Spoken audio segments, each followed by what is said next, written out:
Yesterday, you would have heard Dr. David Rocklin talk about the World Media Intelligence and Insights Study. It was released yesterday, and when I got a chance to look at it yesterday, I noticed a couple of things.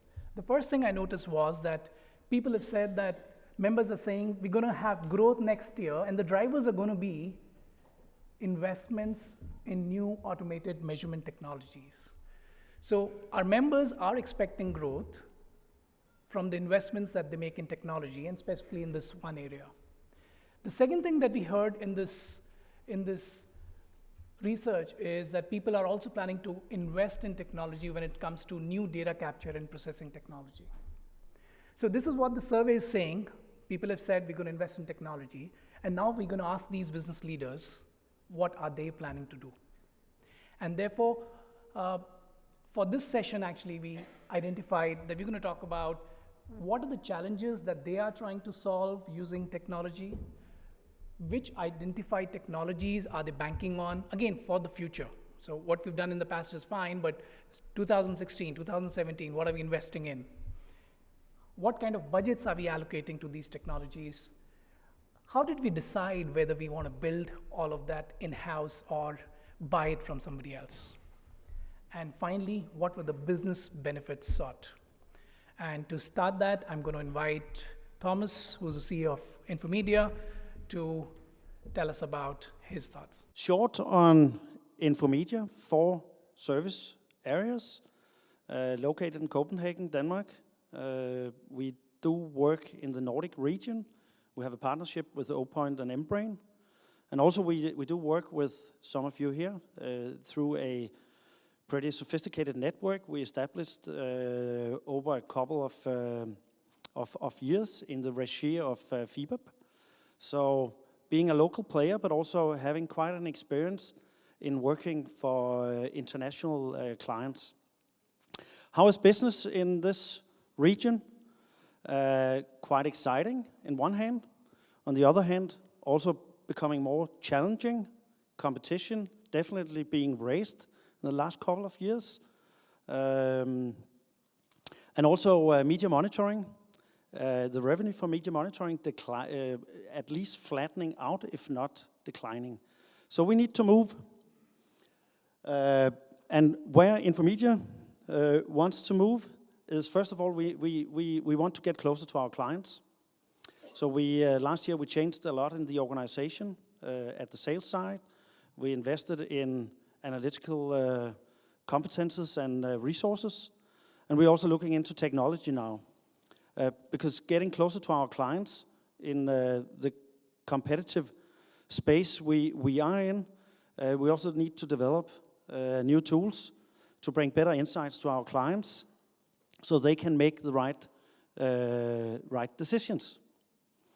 So this means aggregation of content, analysis, packaging, presentation, distribution in the right context to the right platforms is a huge focus for Infomedia, and quite challenging actually, because we are a local, smaller player in the market, and we do foresee some quite extensive technology investments in the coming years. So Infomedia is in the middle of a transformation process, and this is actually our biggest challenge for the time being. That we have been a market leader, at least in Denmark, for some years, and we have had kind of a one-fit-all approach to the market, and the market is changing now. In the premium segment, the big clients, they're getting more mature. They request better services, more competent services and tools. So we are getting under pressure in the top of the market. At the same time, new competitors show up in the bottom end of the market, and we have had one fits all approach to the market. So where we're heading is we're heading towards a more distributed business model and service model, product model, you can say, that actually also change how we spend our resources up in the market and down in the market. What does this mean? This is our view to what we call the distributed service model. In the premium segment, we invest now a lot in value-added services for the big clients. That means tools for analysis, intelligence services, presentation services. And in the bottom of the market, we go for investments in self-services, and more specific content solutions targeted specific needs in the bottom end of the market. How does this look? This is maybe a crowded picture, but this is how we see it. Definitely Infomedia, the size we have, we cannot do this development on our own. Up to now, we have had a tradition in developing everything on our own. We have to get rid of that. We need to go into a partner strategy. And some of our decisions you see here. So in the premium segment and around intelligence services, we partnered up with Talkwalker. We did already work with Talkwalker. We have a reseller agreement in the Nordic region, listening to social media. But in this picture, you actually see that we will try to use the Talkwalker platform in a new way. So we are going to use the Talkwalker platform for data aggregation, not only and that means across editorial content, also social content, but also content from external resources. We will aggregate that in the Talkwalker platform. So Talkwalker is going to be our data engine. We will also use presentation layers in the Talkwalker platform, and also analysis tools in the Talkwalker platform at a certain level, probably added with a data warehouse and some more specific analytical tools beside or on top of this. We're developing the model just now. In the low-end part of the market, it will be all about self-service, automation of processes, introducing new specific content solutions, service solutions for the clients. Both in top and in the bottom side of the market, we are experimenting with artificial intelligence and robotic technologies, again, to become even more efficient and to save costs than we have had. This can only be done for a player like Infomedia, investing up in the market and down in the market requires a lot of cash, and I do not get a box with a lot of dollars in, so I need to save and actually free costs by investing heavily into our production systems, simply to reduce costs, so I can transfer cash from our production side into the market, into my products. So here you see some examples. So we're actually moving pretty fast on this, introducing new technologies, logistic tools. We do also work with 9stars for improving the whole inflow part. Again, we use AI and robotic technologies in the production system, similarity tools, optimized radio and television, broadcasting. We're pretty fast on that, auto-coding as well. And I think just last year we saved actually 20% of, we have cost savings on 20% in our production area. Our sourcing strategy looks like this, and this is new for Infomedia because, as I said, we have in the past done everything on our own. So we have kind of also we have stable systems. We have high quality services and deliveries, but we are not having the technology infrastructure and the product kind of infrastructure for the future competition. So we now change and involve partners from outside to help us in doing this. So it's about scalability. It's about new competences into the company. It's of course also about cost savings in the end. So 9stars we do work with. They take care of some of our production facilities, and we also just started a new development team in Bangalore. OPoint, they do our web crawling, and we cooperate with them in the Nordic market on customers.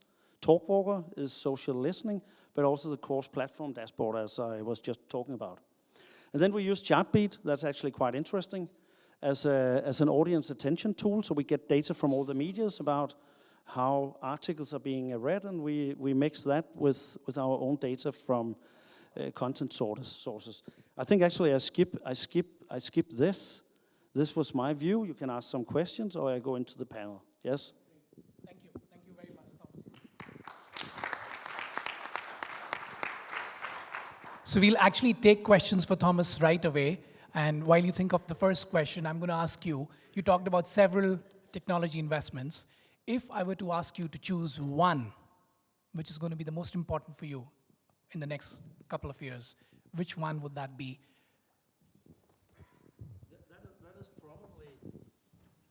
That is probably technology to automate our production systems, because if I don't do that, I do not have any resources for the investments in the market and the investments in the products.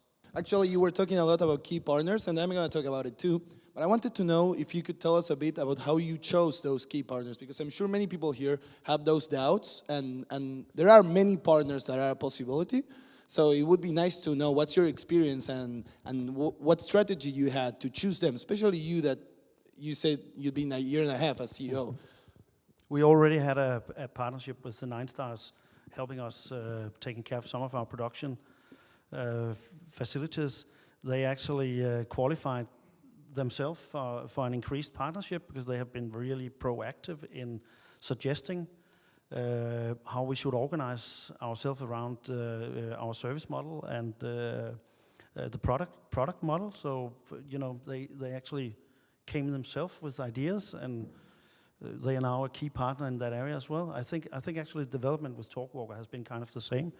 We have been a reseller for quite a while on social media listening, but also TalkWalker is really proactive in their approach to their partners. So that's how, we haven't had a qualification kind of process. It developed over time. Yes? Well, questions for him. And let me remind you, as I initially said, I'm the moderator. The output metric that has been set for me is number of questions asked. So please help me.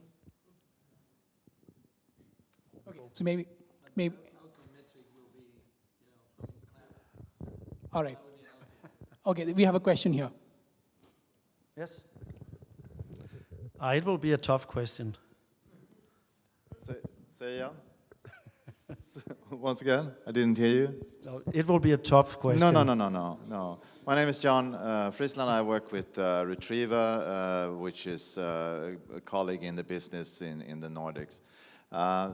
When I hear you talk about these partnerships, and these partnerships go straight into your core business, you don't feel that there is there could be an anxiety that Infomedia loses its fingerprint, or the uniqueness of the brand? It's a really good question.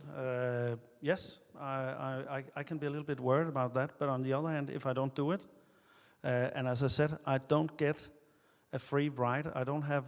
I'm owned by two of the biggest Danish publishers, and they expect income targets to be met every year. They don't give me a free time or a free ride to reorganize. So unless I reposition Infomedia into a niche position without really having growth perspectives, I need to involve third party in this. So yes, there's a risk related to this. On the other hand, if I don't do it, we will not develop. So yeah, I hope you understand. Great, thank you. We'll now invite our second panelist. In the queue now we have Patrick. Patrick, all yours. Thank you very much. Hi, my name is Patrick. I'm founder and CEO of Ubermetrics Technologies. And actually, I am an economist and studied econometrics quite intensively and worked as an econometric researcher for some time. And that's why I find that meeting in general pretty interesting from a different perspective, because I used to work only with time series data, multivariate time series data. And after working on the most advanced econometric models that we see in our space for a while, you actually realize that something is missing.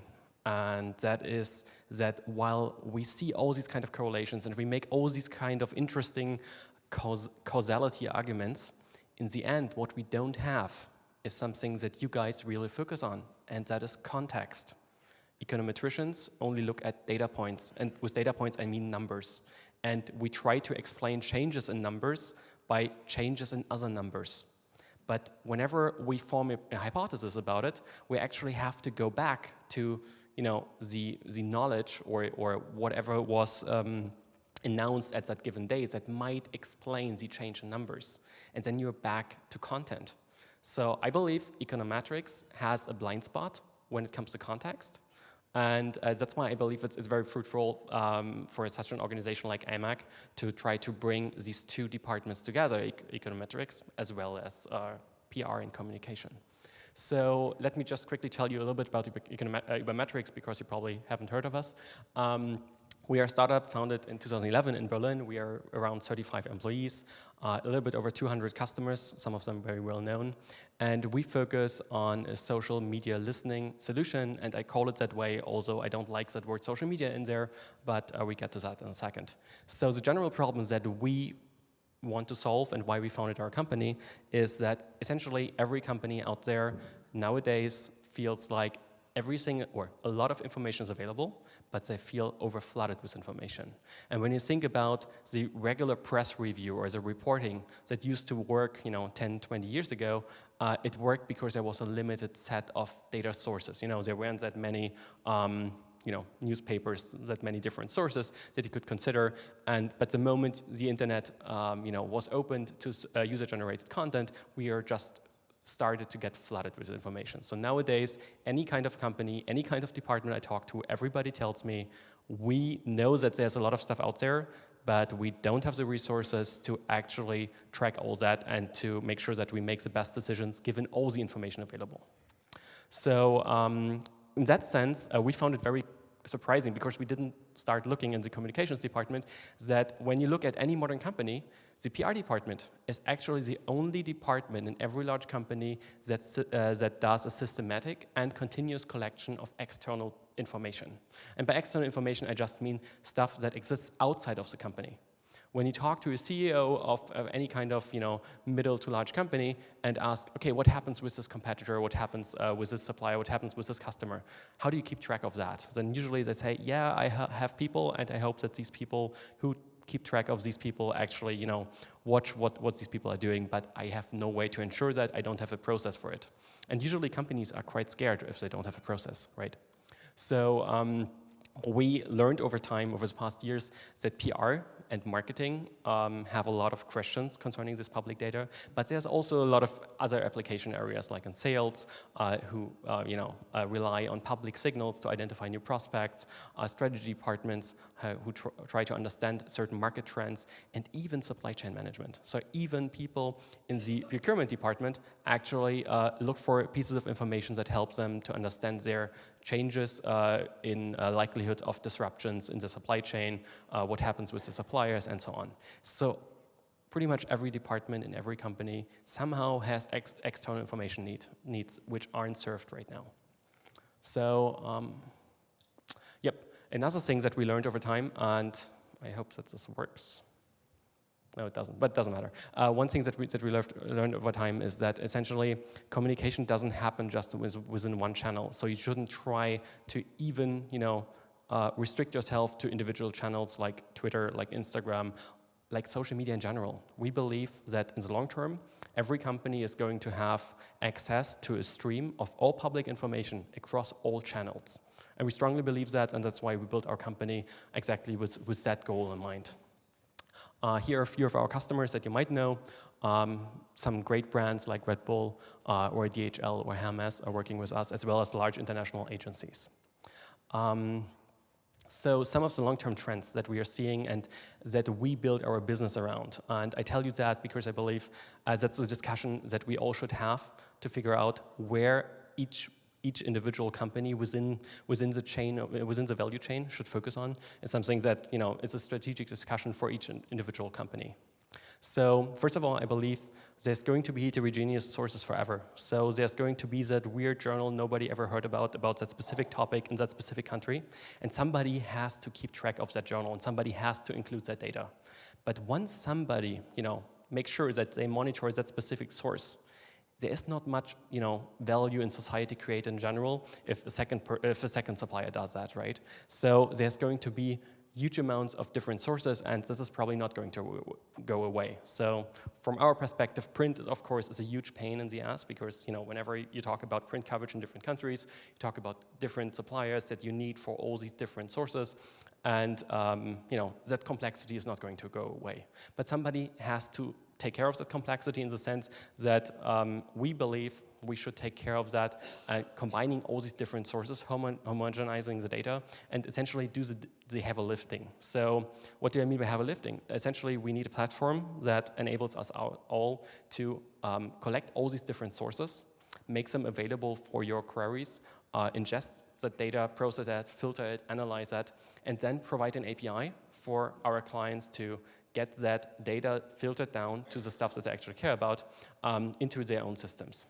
And the third layer that is necessary is, I deeply believe, actually people who understand to interpret data and understand to work with these different kind of sources.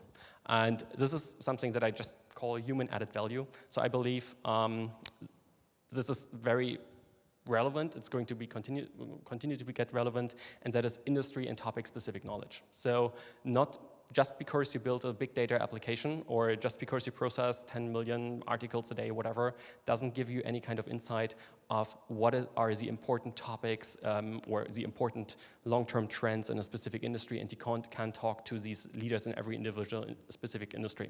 You have 2 more minutes. 2 more minutes, okay, that's fine. So another thing that I deeply believe is that visualization should actually follow the insights and not the platform. So we picked number 2 because we believe we have to democratize access to all that content for all departments, and we focus on the heavy lifting on processing that data. So our system was built with the idea in mind that we have to process very high volumes of buzz, and we have to make sure that storage analytics works very well. Also, another thing that's very important, and that's going to get more important over time, is that we all essentially process unstructured data.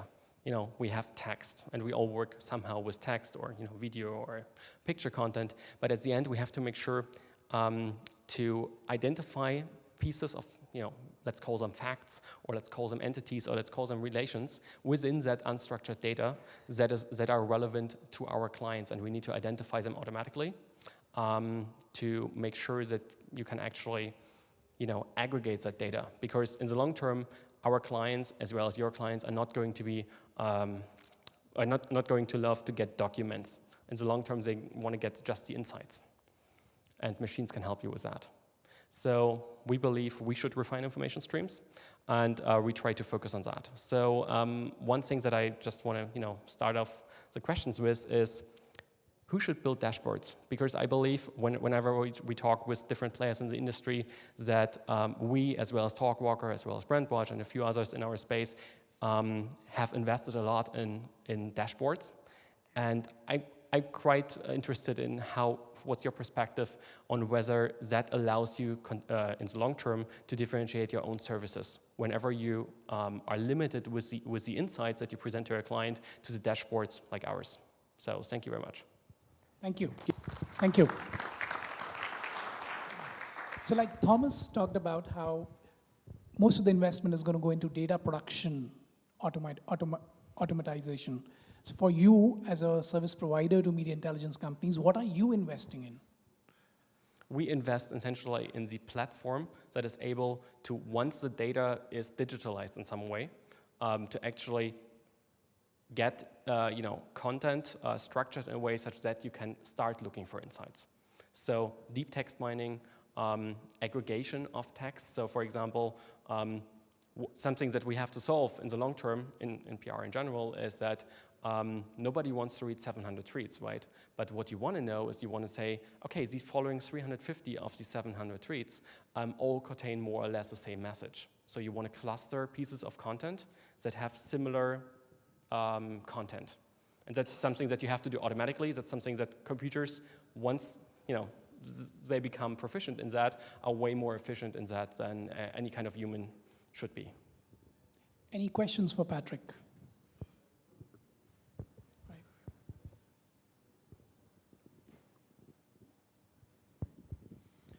Yeah, interesting. It sounds terrific to get everything in one place. When you say long-term trends, what kind of term do you define as long in this case? Is it 1 year, 5 years, 10 years? 3 years ago, I would have said 2 years. But given the complexity in that space and the lack of IT investment in general, not just in that department, but in any department, any industry, I see it's going to take a while. Because as long as we all underinvest in these kind of technologies, nobody's able to actually process the data streams that we already filter. Are you driving digitizing archives or data, that kind of data that is not available as the digital feeds today? Are you driving any of that evaluation or sorry, any of that development? Only as essentially a buyer of this digitalized content and telling whoever is digitalizing that content that they have to adjust their business model to the long-term business model, which is, I believe, delivering insights and being able to aggregate all that communication, not just pay per article. These kind of things we have to get away with, and we try to fight try to work together with anybody who digitalizes content to make them understand that they have to give they have to make that content usable for each of the individual end client, and cannot just try this kind of document-based business model, which I believe limits the scientific value that we generate out of any kind of communication measurement. All right, thank you. I'll now invite Carlos. Thank you, Patrick. Very enlightening.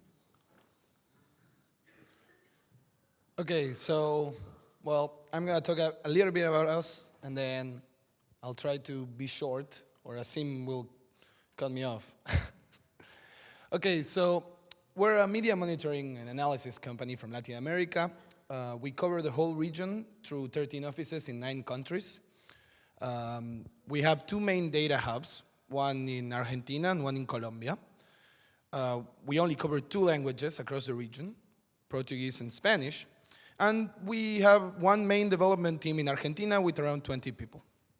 It depends on the month, because, programmers do have a very high turnover, sadly. So one of the main problems we always had was, and all media monitoring and analysis companies always have, were data integration companies that then add value on top of that data. So what we have is, we have so many content providers, from the media to other companies to anything, the web, etc. At the same time, we all need to be, you talked about dashboards, and we need to be on top of UI and UX. The user experience is so important right now that we have to be on top of it. And historically, we've all had our own software, and we've all had our own development teams, and that has been changing. Now, what we as a company have been doing is integrating different types of software. You can see here, this is basically the model we have, which is, we have curated content, which is content pre-sorted by providers, non-curated content, content we source ourselves or someone sources for us. It could go to our own production software. It could go to software that we have outsourced to providers like you do. We have social media monitoring providers like Talkwalker, and we have our own AI automatic curation software. It all goes to one central database, of course, one API, one data warehouse. And then, again, it splits up because we also provide that content to other people who can show it any way they want. So we have our own user experience, our own UI, UX, but at the same time, we have to ensure that that content will reach other people through their own user experiences. Other companies that buy it, and user experiences like yours at Ubermetrics or even yours at Talkwalker that can integrate our content.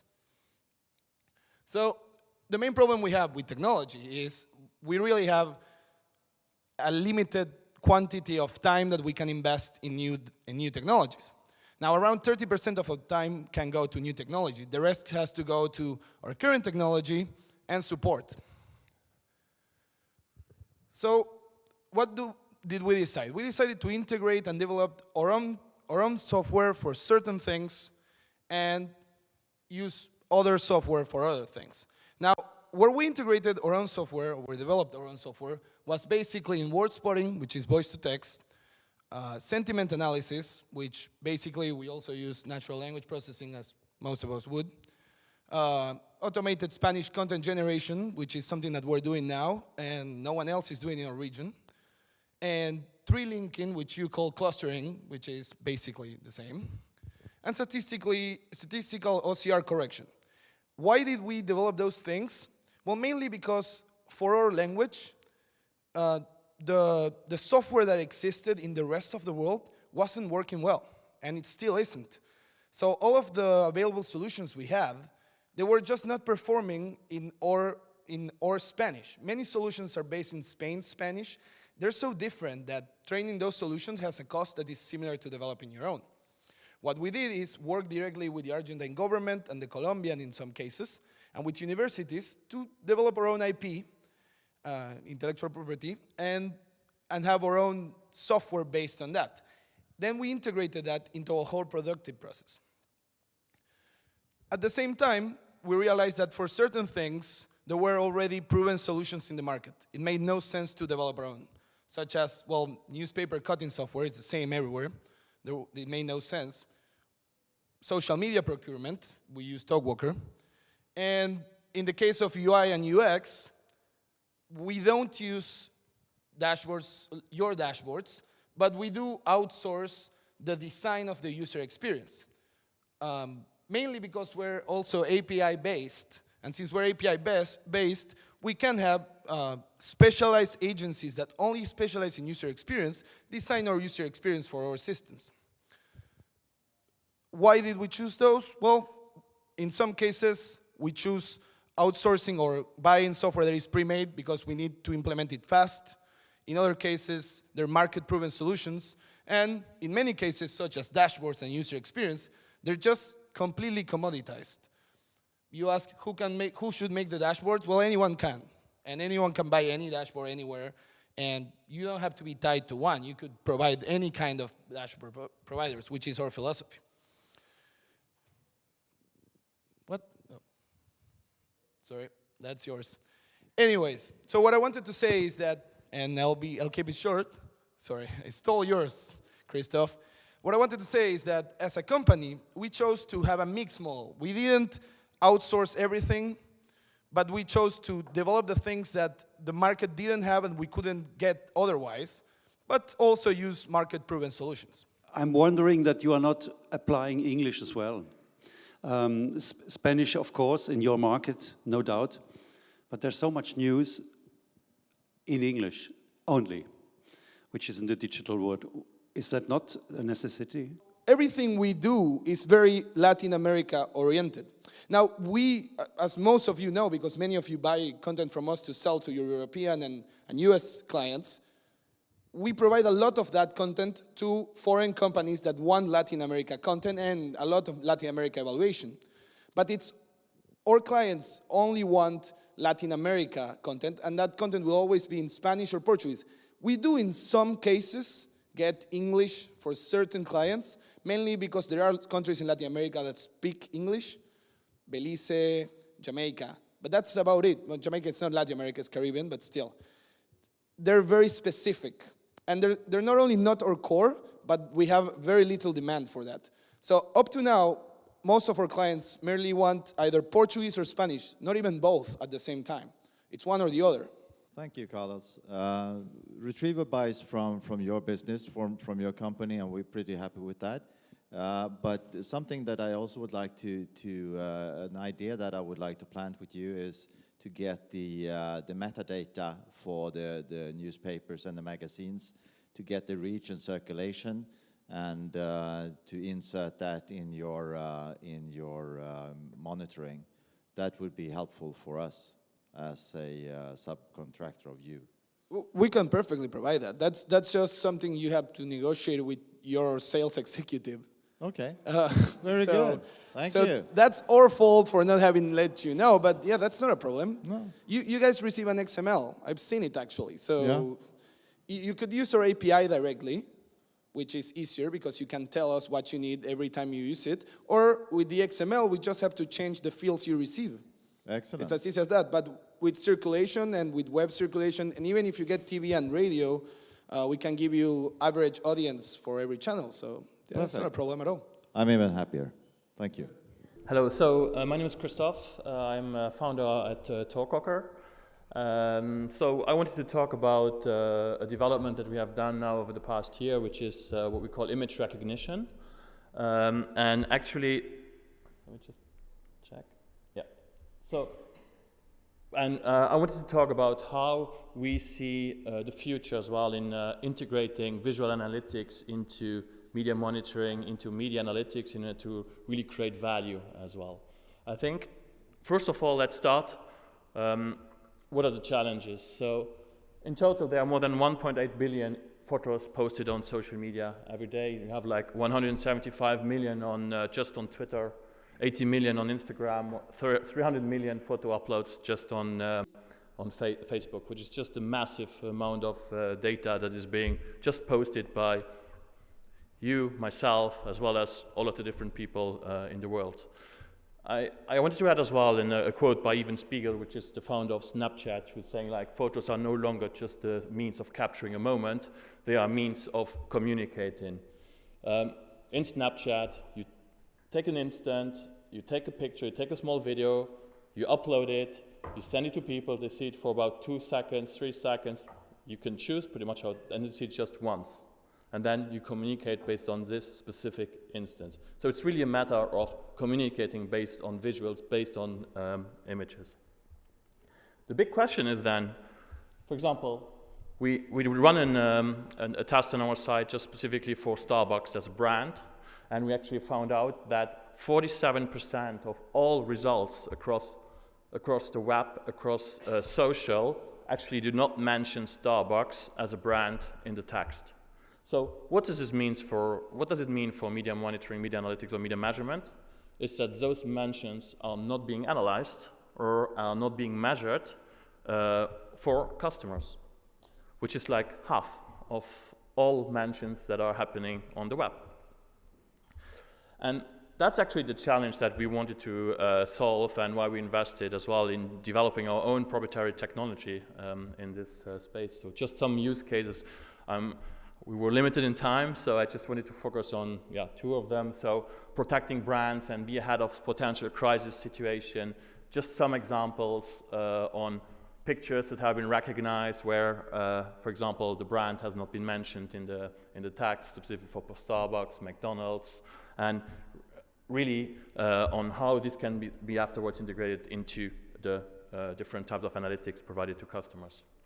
Another example that we see as very powerful, which as well a lot of money, is everything that is sponsorship, effectiveness. So this was, for example, just a tracking we did for Coca-Cola, where you found out that for specifically it was Griezmann scoring actually the goal, and a similar picture where Coca-Cola was actually as a banner in the background appeared actually. It was 332 mentions where just this specific banner appeared on the front page of an online news, respectively, in social media, which obviously has a big value, has a big reach, and is a new audience actually that can be targeted. So Sea Masters as well to see a little bit on what we have done, why we have done it, and as well what is the outcome. So let's start first of all with the approach. So what we have done is actually developed artificial intelligence on a big scale. So we're running in total 1,500 servers. We're processing masses of data. So afterwards, for us, it's quite easy to actually add artificial intelligence on top of that and process these whole images on our end. So as of today, pretty much we have a team of 10 data scientists that are actually just working on this specifically artificial intelligence machine learning part. They have been working over 1 year now to launch this and as well to prepare the basement of the future. I will not go in all details what will happen in the future, but now we have actually a solid infrastructure that helps us really to put this really at scale. So just to give you some numbers, by now we're processing 30,000 brands. I think, I don't know, but I think as we hear, that's pretty much, it's a lot of brands that are being processed. I think from competition point of view, I think the second one has about 5,000 brands in the system. And for us, it's now just a matter of taking the next step. So we're integrating at the moment objects so that you can recognize cups, that you can recognize sceneries in all type of images, so that afterwards you can look for example, where are cups that have, where are people that are drinking coffee at the beach, to target it in terms of advertising. But obviously, on the other side, more important for this room is to measure as well afterwards the effectiveness in terms of media, but in terms of eventually as well advertising. Why not? The image recognition runs on about 100 dedicated servers in total. And the learnings that we took out of this project was mainly to continue investing into the things that you're strong at. And that's something that we are continuing to do, to be different. The outcomes of that, so obviously a very relevant one is new business and client retention. We see us with this innovation really by one of the only companies that has a fully integrated offering across all media types. So we have online news, we have social, we have print, we have broadcast, print and broadcast via partners in one platform. We can just run image recognition on top of that, and we can build out analytics. So let's say we have all of the analytics that can be configured then for various use cases. And by now we're the only company, at least that I know, with a fully integrated offering across all of those media types with images on top of that. As I mentioned as well, ready for the next step. So what is the next step? So further leverage artificial intelligence in terms of going into prediction. So what are the images that are trending at the moment, for example, for enriching your content marketing, for enriching your news publishing, for enriching your newsrooms, for doing news checking, as well as going into videos, analyzing videos. But there as well, it's a matter of processing power, but as well, it's a matter of access to data, which is a very relevant part. I was asked as well to talk a little bit on what are the success factors of our tech team, which is very specialized really in, let's say, big data infrastructure of managing 1,500 servers in a fully automated way, on collecting, aggregating, harvesting data, on enriching this data by deep analytics, and then the visualization team. So in this project, it was the visualization team for integration in the platform, and it was the data team, or let's say the artificial intelligence team that is actually involved for doing the whole deep analytics. So we reached like an accuracy of 99.9%, which is, I think, a very good result. And I think a good outcome, even if it was not related to this project, the team was participating in a competition called Kaggle, which is an artificial intelligence competition on a global scale, where we made actually the second place. And this was they were very, very happy with this result. We have been very happy as well with this result. It's not business related, but it's very important for developers. It's very important for engineers, to show them how strong they are on a global scale and not just on one specific project that is relevant for our business. Let's say like this. Thank you so much. Thank you, Christoph. So we'll take questions for Christoph now. Anyone who has a question here? All right. So you mentioned AI a lot of times. So I'm just wondering, What type of AI are you using? Is it direct AI, unstructured? Are you using TensorFlow? Are you using something else? If you can say it. Yeah, I cannot go into every technical detail because I don't know as well all the technical details. Okay. But what I know, it's a mix of. I think there are 4 types of different technologies. So it's fully automated learning, predefined, semi, and the last one I'm missing it. But it's actually a mix of various techniques that we are using. And this is the key, because afterwards you will find a lot of things explaining you how to use one, but afterwards it's in the mix where you have the secret sauce. So I'm going to ask 3 questions as rapid fire questions to 4 of you. I request you to give very, very short answers. These are very simple questions. What we have here are all business leaders. Technology is an important function that they own.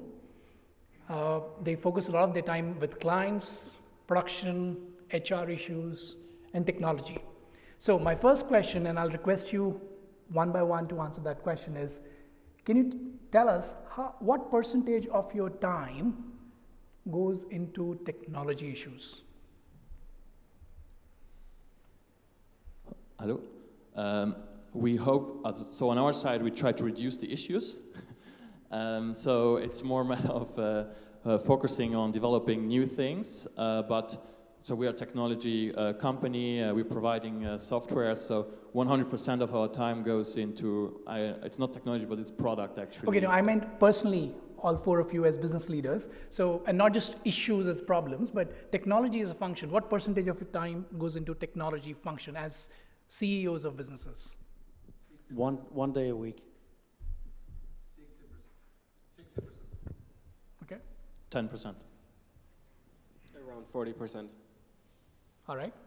My second question is, by what percentage are you expecting an increase in your IT spending in the next year?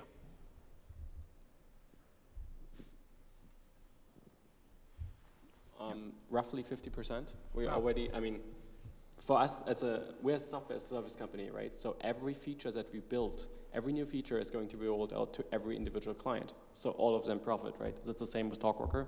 So we heavily invest in that. Same. 15%. Yeah, 15. All right. And my last question, just answer in yes or no. Is technology one of those issues which keeps you awake at night? Yes. Of course. Yes. Excited and also threatened about, if we don't react. All right. Thank you very much. I think a round of applause for our panelists.